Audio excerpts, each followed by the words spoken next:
Muy buenas noches a todos. Estamos reunidos una vez más en el nombre de nuestro Señor Jesús para compartir la palabra. Este día vamos a comenzar con el capítulo 30 de Isaías.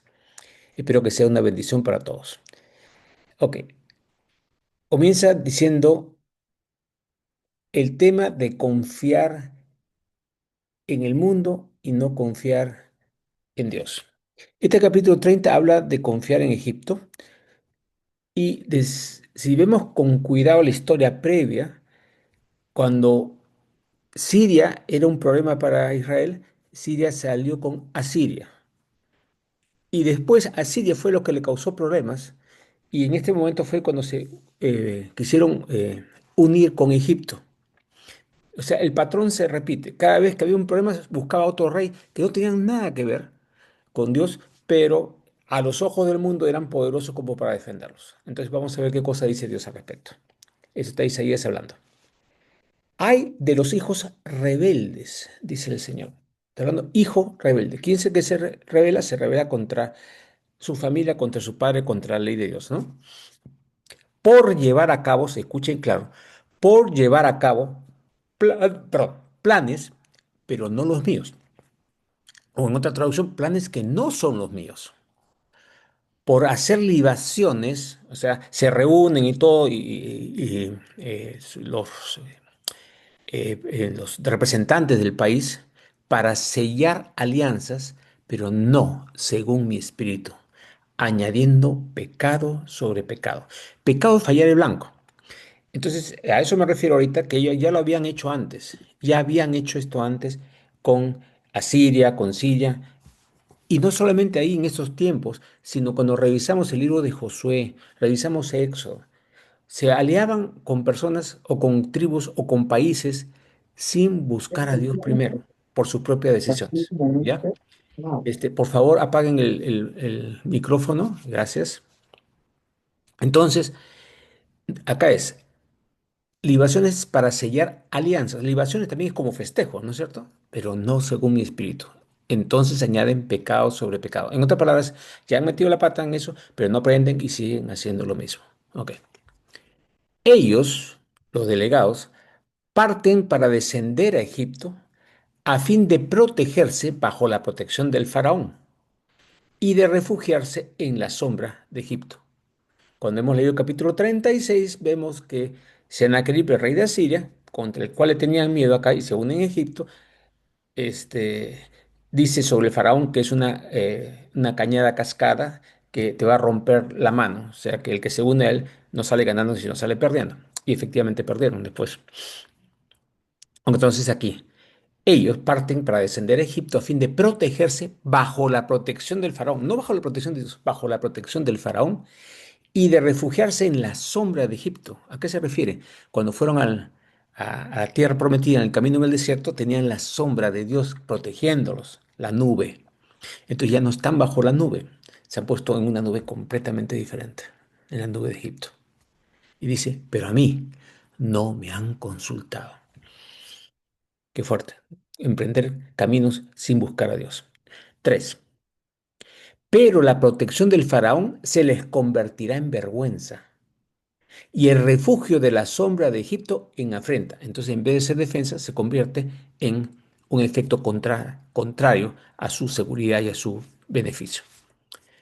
Cuando sus magistrados estén en Tanis y sus embajadores lleguen a Hanes, todos serán defraudados por un pueblo que no les servirá de nada. No los socorrerá ni les traerá provecho, sino solo vergüenza y afrenta. Está profetizando al futuro de lo que iba a pasar y pasó, efectivamente.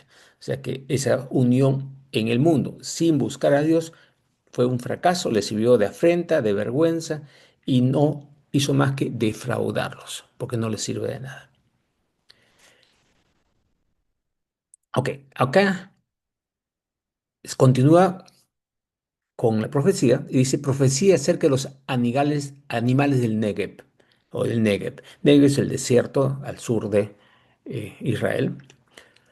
Por tierra de tribulación y angustia, de donde provienen la leona y el león y la víbora y la serpiente voladora ellos llevan sobre los lomos de los asnos sus riquezas y sobre las jivas de los camellos sus tesoros, hacia un pueblo que no les será de provecho. Ciertamente los egipcios darán ayuda vana y vacía. Por tanto, he llamado a Egipto Rahab, la inutilizada. Ok. eh, Cuando habla, y qué interesante, no es que no van por el desierto para ir a Egipto, pero es como si tú vas sin Dios, vas por un desierto, no hay de verdadera protección. Y esa no es un buen tierra, una buena zona, es una tierra de tribulación y angustia. Y ahí vienen los ataques, leones, leonas, víboras y la serpiente voladora. La serpiente voladora, en la palabra en hebreo, significa generalmente como un dragón, como un ser alado, pero muchas veces se refiere a fuerzas espirituales negativas. Inclusive habla de ángeles caídos. Esa es una de las interpretaciones. O serpientes que botan fuego. Pero siempre se refieren al área espiritual. O sea, no solamente problemas físicos, sino también ataques espirituales. Por ir mal. ¿Ok? Ok. Los egipcios darán ayuda van y vacía, que es lo que estaba diciendo anterior. Pero van por ese sitio llevando oro y ofreciendo para que te mantengan, para que te protejan, y no va a funcionar para nada.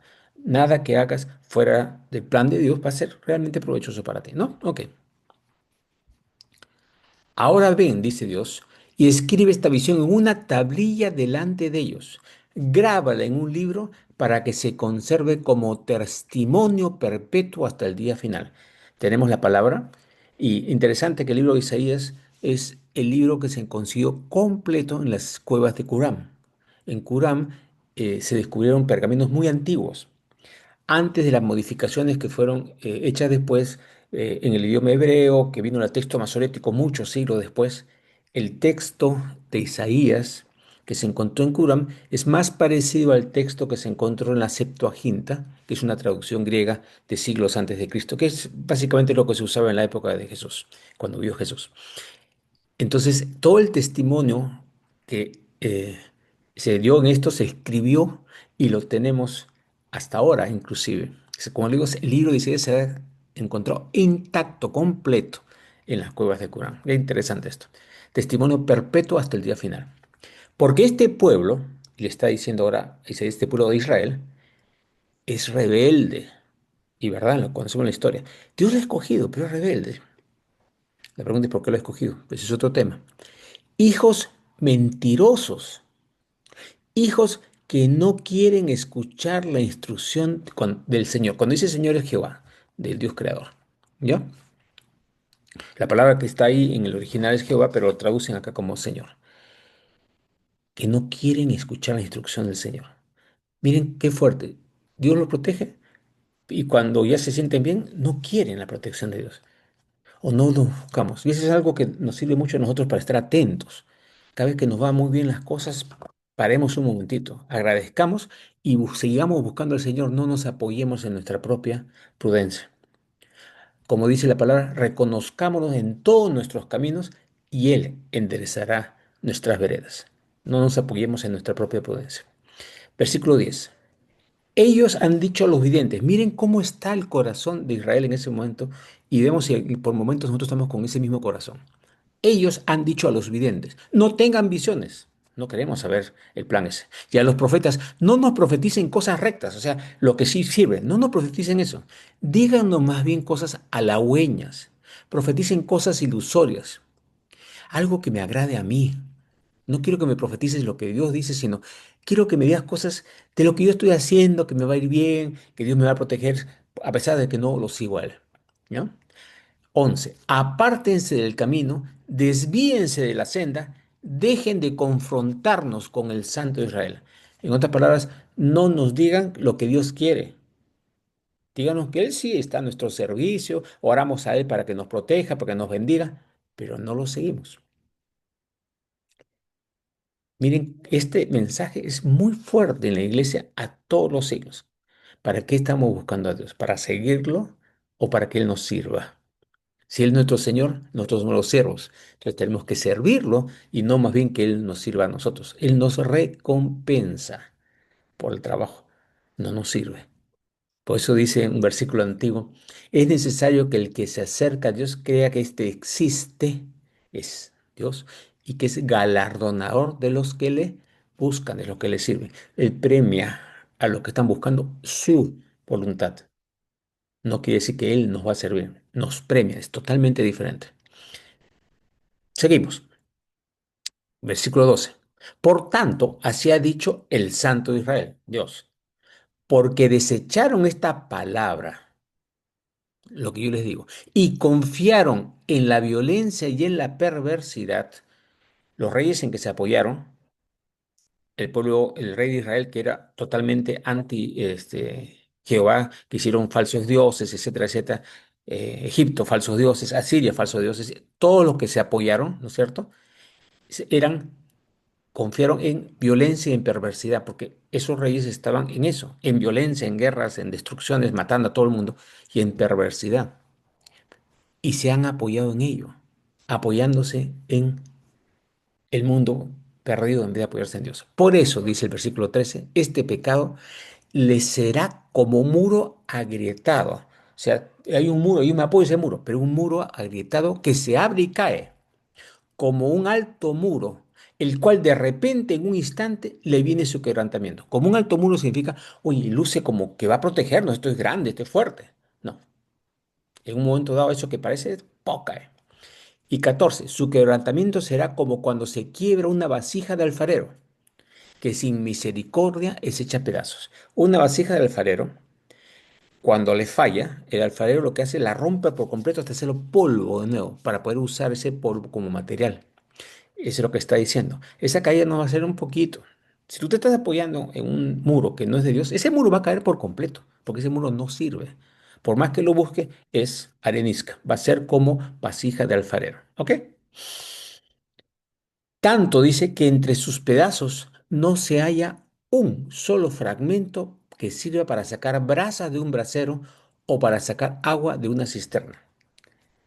Si tú rompes una vasija y te queda un pedazo, con ese pedazo, agarrando un punto como no quema, en fuego puedes sacar brasas, ¿no es cierto? O un poquitito, aunque sea de agua, como vasijita. Pero dice que no va a quedar ni un solo pedazo, va a ser polvo, que el alfarero lo que hace es eso, lo convierte en polvo completo.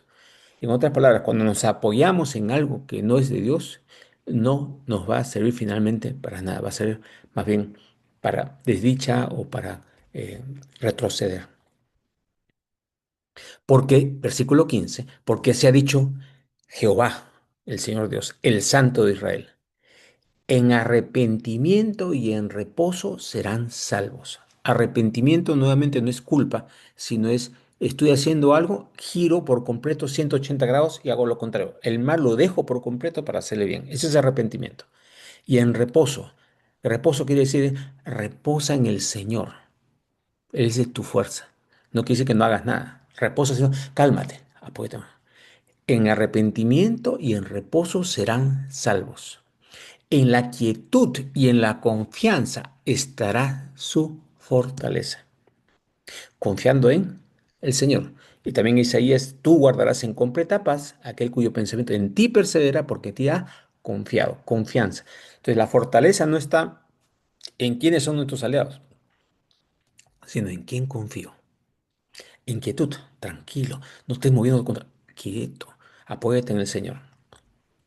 Pero dice ahí, pero no quisieron. O sea, les digo, hagan esto, pero no quieren. Más bien dijeron, no, sino que huiremos a caballo, o sea, nos vamos a escapar. Por tanto, dice el Señor, ustedes sí huirán. En otras palabras, no van a poder, van a tener que huir, porque van a tener problemas grandes, porque no se apoyaron en mí. Y dijeron, sobre veloces caballos cabalgaremos. Por tanto, también sus perseguidores serán veloces. Si buscamos una forma de escaparnos del plan de Dios, la consecuencia de nuestros actos van a seguirnos igual. Acuérdense, Dios no castiga, son nosotros los que permitimos que esas cosas ocurran. Entonces, nuestros actos promueven ese mismo versículo, nos siguen las consecuencias. Miren lo que dice acá: 1000 huirán ante la amenaza de uno, huirán ante la amenaza de cinco, hasta que queden como un asta sobre la cumbre de un monte o como una bandera sobre una colina. Hay otro versículo que dice, si estás en el Señor, dice, uno, perseguirá 1000 y dos harán huir a 10.000. Cuando estamos en el Señor y unidos dos, tenemos un poder enorme para alejar al enemigo. Pero acá es al contrario, porque no está hablando de alguien que está unido en el Señor. Al contrario, si no estás ahí, entonces un solo enemigo va a hacer huir 1000 del pueblo de Dios, porque no están buscando a Dios. ¿Ok? 1000 huirán ante la amenaza de uno, huirán ante la amenaza de cinco. O sea, una pequeña cantidad hace que salgan corriendo, hasta que queden como un asta sobre la cumbre de un monte, como una bandera sobre una colina. Deja la bandera, o sea, queda solitaria, sin apoyo, sin nada. ¿Sí? Pura imagen, que es, pero no sirve para nada la bandera ahí, ¿no? Y ahora dice la salida. Por tanto, Jehová espera, está esperando. Dios siempre está esperándonos que cambiemos, que hagamos las cosas correctas. Espera para tener piedad de ustedes. Por eso se levanta para tener misericordia de ustedes. Dice que la misericordia de Dios se renueva todos los días para los hijos de los hombres. Él está acá siempre dispuesto a tener misericordia. Misericordia es perdón no merecido. Porque Jehová es un Dios de justicia. Bienaventurados son todos los que esperan en Él y se apoyan en Él. Esta es una declaración que debemos tener todos los días en nuestra vida. ¿Ya? Él se levanta todos los días para tener misericordia. Dios no se levanta en el sentido de no duerme, ¿no? Pero en el sentido que cada día se renueva su misericordia. Ese es el sentido de este versículo. No es que para Él cuentan los días, ¿no? No es así. Los días cuentan para nosotros. Pero es una expresión para que nosotros entendamos que a pesar que el día de ayer no estemos bien, pero si nos arrepentimos y cambiamos hoy, Dios quiere darnos misericordia y justicia en su amor. 19. Ciertamente, oh pueblo de Sión, que habitas en Jerusalén, nunca más volverás a llorar si haces eso. De veras se apiadará de ti al oír la voz de tu clamor. Clama a mí y yo te responderé y te mostraré cosas grandes y ocultas que tú no conoces. Al oír tu voz te responderá, porque estás buscando, le estás buscando su relación. Y aunque el Señor Dios les dé pan de congoja y agua de angustia, tu maestro nunca más se ocultará, sino que tus ojos verán a tu maestro. Está hablando profecía del tiempo futuro, pero también al mismo tiempo de cada día con nosotros cuando cambiamos, ¿no? Entonces, tus oídos oirán a tus espaldas estas palabras. Este es el camino, anden por él, ya sea que vayan a la derecha o a la izquierda. La traducción que más me gusta de este pedacito es, oirás una voz a tu espalda que te dice, este es el camino, ¿no? Para que andes, y no torzáis a mano derecha y a izquierda. Y en otra versión dice, y te irá cuándo torcer a mano derecha y a izquierda. Entonces, si uno está atento, dice, ah, este es el camino, andad por él, entonces estoy andando, y de repente dice, ahora derecha, ahora izquierda. En otras palabras, esa traducción es la más exacta. Es, estemos atentos para saber por dónde vamos y vemos cuál es el camino, cuál es la puerta que Dios abre y cuál es la puerta que Dios cierra. Dios está prometiendo que si estamos en esa actitud, Él nos va a hablar y nos va a guiar. Qué hermoso es esa promesa. Ok, 22. Y considerarás inmundas tus imágenes talladas cubiertas de plata y tus imágenes de fundición revestidas de oro. Las tirarás como a trapo sucio, les dirás fuera. Está hablando de ídolos. Dios dio una orden desde el Antiguo Testamento y siguió válida. Jesús estaba en lo mismo exactamente. Es, no os hagáis imágenes de nada que existe en la tierra y nada que existe en el cielo. O sea, no hagan imágenes de seres humanos, ni de ángeles, ni de principados, de nada. Porque esas imágenes se convierten en ídolos y esos ídolos no son Dios. Entonces, considerarás inmundas tus imágenes talladas, o sea, en madera que las cubren de plata y o que las hacen en fundición revestidas de oro. Por más preciosas que se vean, por más bonitas por más artísticas que sean, que son inmundas. Porque cualquier imagen no representa a nuestro Padre Celestial. Y ese es a donde tenemos que apoyarnos. Por eso Jesús nos enseñó el Padre Nuestro, cómo orar para el Padre. ¿Y a quién tenemos que buscar? A nuestro papá, a nuestro Padre. Entonces las imágenes, si bien pueden que nos hagan acordar momentáneamente, nos están guiando a algo totalmente chiquitito, a la diferencia de la plenitud de Dios. ¿Sí? ¿Y qué tenemos que decir? fuera. Las tirarás como trapo sucio. Miren lo que es tan fuerte lo de las imágenes, porque a veces esto nos ata, ¿no? 23. Sí, entonces, cuando estás haciendo toda esa cosa, estás echando fuera todo ídolo. Y cuando ídolo, por favor, no solamente son imágenes físicas. Hay cosas que se convierten en nuestros ídolos. Puede ser nuestro trabajo, nuestro título, nuestra casa, nuestro carro, nuestra forma de vestir. Se pueden convertir en ídolos también. Entonces, si dejamos los ídolos y solamente nuestro Dios es el Señor, nuestro Creador, entonces, cuando siembres la tierra, Él dará lluvia a tu sembrado. Entonces Dios va a estar en control. ¿Te necesitas esto? Agua. ¿Necesitas esto? Va. ¿Necesitas sol? ¿Necesitas agua? ¿Necesitas viento? El Señor dará la lluvia a tu sembrado. El alimento que produzca la tierra será sustancioso y abundante. En otras palabras, nutritivo y en cantidad más que suficiente. Abundante es lo tuyo y encima para poder vender. En otras palabras, que te va a prosperar. En aquel día tus ganados serán apacentados en amplias praderas. O sea, tus negocios prosperarán. También los bueyes y los asnos que labran la tierra comerán forraje salado que ha sido aventado con pala y horquilla. O sea, hasta tus animales no van a comer cualquier cosa, sino van a, por ejemplo, el sembrado, sacan las cosas que no son y le dan el alimento de mejor calidad. O sea, protege a ti, tus negocios, tus animales. 25. Y sucederá en el día de la gran matanza, cuando caigan las torres, que habrá arroyos, corrientes de agua y sobre todo monte alto y sobre toda colina elevada. Cuando ocurra el final, Dios va a proveer para todo. ¿Ok? 26. La luz de la luna será como la luz del sol, y la luz del sol será 7 veces mayor, como la luz de 7 días, en el día en que el Señor ponga vendas a la fractura de su pueblo y cure las contusiones que Él le ha causado. Está diciendo es, cuando finalmente se acaba todo este periodo de vida como lo tenemos y esto, el Señor va a vendar y va a acomodar todo. Está hablando del final, pero también en cada uno de nosotros, cuando dejamos el mundo, no estamos hablando de morir, estoy hablando acá, dejamos el mundo y nos apoyamos en él, entonces, aunque figura, no es que la luna en ese momento va a brillar más y el sol también va a brillar más, sino como que el universo entero nos da más luz, porque Dios está dando esa luz y nos va a vendar, nos va a proteger y va a curar cuando estamos haciendo lo que Él está prometiendo, lo que Él está pidiendo, perdón.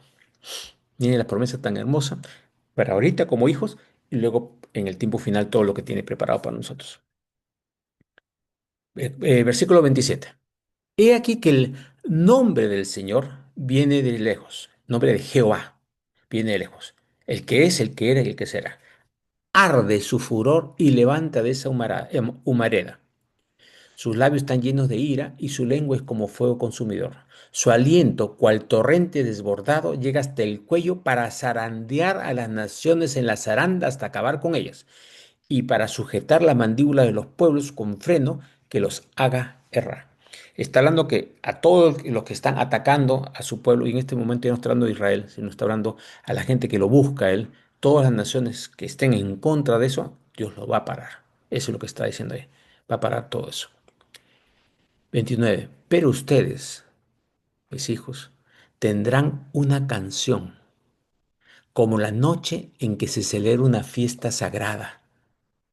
Tendrán alegría de corazón. Miren, está pasando una desgracia en todas partes, pero ustedes van a estar con alegría en el corazón, como el que al son de la flauta viene al monte de Jehová, como cuando estás en fiesta celebrando a la roca de Israel, al verdadero fundamento.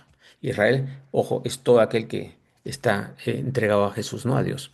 Entonces, Jehová hará oír la majestad de su voz. Jesús dijo que el Padre no lo había visto nadie, solamente él. Y a él le hablaba. Pero ahí sí vamos a escuchar su voz.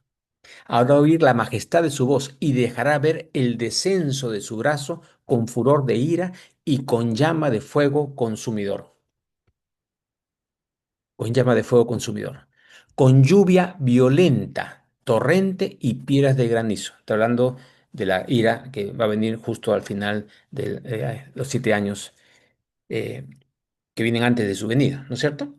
Porque Asiria, y ahora está hablando de Asiria como representante de todo eso, pero también Asiria, será hecha pedazos a causa de la voz del Señor. Con un palo la golpeará, y sucederá que cada pasada de la vara de corrección que el Señor descargará sobre ella será el son de panderos y de liras. O sea, el mundo espiritual en alabanza porque Dios está parando a los enemigos de su pueblo. Está hablando del mundo espiritual y el mundo físico. Blandiendo el brazo, combatirá contra ella. O sea, Dios va a combatir contra el mal, y está hablando ya de Jehová con su voz, ¿no? Para que se acabe toda la maldad. Ya no va a haber maldad nunca más. ¿Ah? Porque desde hace tiempo está listo el Tofet. Para el rey ha sido preparado. Para Cristo y para el Padre después. Su pira se ha hecho profunda y ancha, con su hoguera y abundante leña. El soplo de Jehová la encenderá como torrente de azufre. Azufre. En otras palabras, se acaba todo lo que está funcionando mal y viene un nuevo eh, camino y una nueva solución para todo. ¿Ok? Muy bien. Miren esas profecías tan fuertes de cómo Dios está en control, qué es lo que está anunciando en ese momento para Siria, lo que está atacando a Israel, pero también al mismo tiempo como Asiria simbolizando el que lucha contra las naciones de Dios, ¿no? Ok, vamos un poquitito más porque Isaías 31 es un capítulo chiquito y con eso vamos a acabar esta noche. Y vuelve a decir lo mismo. Hay de los que descienden a Egipto por ayuda. No busquen el mundo, búsquenme a mí. Buscan apoyo en los caballos, confían en los carros de guerra por ser numerosos y en los jinetes por ser muy poderosos, pero no miran al Santo de Israel, ni buscan al Señor. Repitiendo en resumen todo lo que estaba hablando antes. No obstante, Él también es sabio y traerá el desastre, no retirará sus palabras. Se levantará contra la casa de los malhechores y contra la ayuda de los que obran iniquidad. O sea, Dios no va a dejar pasar maldad de ninguna manera. Ojo, una cosa es puntual en un momento y luego refiriéndose al tiempo del fin, que ya no va a haber más maldad, no va a haber más iniquidad y todo eso. Y le dice una cosa muy fuerte al pueblo. Los egipcios son hombres, no dioses. El mundo es mundo, no es Dios. Sus caballos son de carne, no espíritu. De manera que cuando el Señor Jehová extienda su mano, tropezará el que da la ayuda supuesta y caerá el que la recibe, la ayuda del mundo. Todos ellos serán exterminados juntos. Se va a acabar el sistema en donde se ve ahora. Porque así me ha dicho Jehová, como el león o el cachorro de león ruge sobre la presa, y cuando se reúne contra él un grupo completo de pastores, no temerá de sus voces, ni se agachará ante el tumulto de ellos, así descenderá Jehová de los ejércitos para luchar sobre el monte de Sión y sobre su colina. Como los pájaros que revolotean, así defenderá el Señor de los ejércitos a Jerusalén, la defenderá y la auxiliará, la preservará y la rescatará. Ok, vamos a ir con calma en esto. El león y el suesto, cuando tienen una presa, no van a dejar que nadie los bote, porque Dios es el león de Judá, Jesús, león de Judá. Entonces, Él tiene el poder para que nadie lo pueda alejar de lo que tiene que hacer. O sea, nada en el mundo puede tener lo que cuando Él tiene que hacer algo. Ese es el mensaje ahí. Y como los pájaros que revolotean, así defenderá el Señor a Jerusalén. Esta Jerusalén, y tú dices, pero Jerusalén fue destruida después. Fue destruida por los babilonios, fue destruida después por los romanos. ¿Y, y de qué está hablando? No, está hablando de la Jerusalén espiritual, la Jerusalén en donde habitan todos los que son hijos de Dios. Esa va a defender, la preservará, la rescatará y va a rescatar a la gente. La ciudad somos nosotros. Tú dices, pero una ciudad es un ser humano. Dios dice que el templo del Espíritu Santo somos nosotros. Dios habita en nosotros, nosotros somos su templo. Somos la nueva Jerusalén. Cada uno de nosotros, no yo, no tú solamente, sino todos nosotros. Y eso nos va a defender, nos va a auxiliar, nos va a preservar, nos va a rescatar. Y con este pedacito acabamos. Entonces, vuelvan, no se sigan alejando, vuelvan, oh hijos de Israel, a aquel contra quien se han rebelado de manera tan radical. Cuando no estamos siguiendo, nos estamos rebelando. No es que un poquito, no. Cuando no le hacemos caso a Dios, estamos rebeldes, hijos rebeldes, como leemos al comienzo del capítulo anterior. Porque en aquel día el hombre repudiará sus ídolos de plata y sus ídolos de oro que para ustedes han hecho sus manos pecadoras. Cuando hacemos ídolos, imágenes, estamos haciendo abominación, ¿no? Entonces Asiria caerá a espada, pero no de hombre. La consumirá la espada, pero no de ser humano. Huirá de la presencia de la espada y sus jóvenes serán sometidos a trabajo forzado. Su fortaleza se desvanecerá a causa del terror y sus dirigentes tendrán pavor a causa de la bandera, dice el Señor, quien tiene su fuego en Sión y su horno en Jerusalén. Vamos, Asiria, como vimos, como se ve en el capítulo 36 y 37, que estaba rodeando Jerusalén listo para destruirla, fue destruida, todo el ejército, y no por humanos, sino por el Señor. Cuando leanlo ahí, ahí está bien descrito este evento que estamos hablando en el capítulo 31, se ve en el capítulo 36, 37. Ok, Asiria caerá de espada, pero no de hombre, dice, espada de Dios. Ok, será consumida, la consumirá la espada, pero no de ser humano. Léanlo ahí.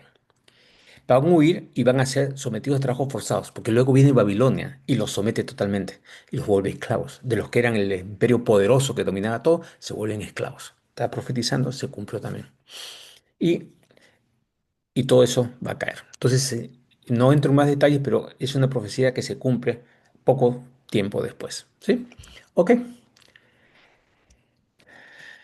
Qué increíble cómo cuando leemos Isaías, las profecías y cómo vemos ahorita cómo se van cumpliendo y cómo van cayendo cada una en su sitio, ¿no? Pero el consejo aquí que nos da Dios es, no se apoyen en algo que no va a durar. Jesús dijo que Él era la roca, ¿se acuerdan? El que construye sobre Él es la roca nuestro cimiento. La casa, van a el viento, van a tener tempestades, pero la casa no va a caer. Pero si construimos fuera de Él, es arena movediza. Vienen los vientos, las tempestades, lo que sea, y la casa cae. Es lo mismo lo que está diciendo Isaías. ¿Por qué nos apoyamos en el mundo y no nos apoyamos en Dios? Ok. Dios los bendiga a todos. Que tengan una muy buena semana.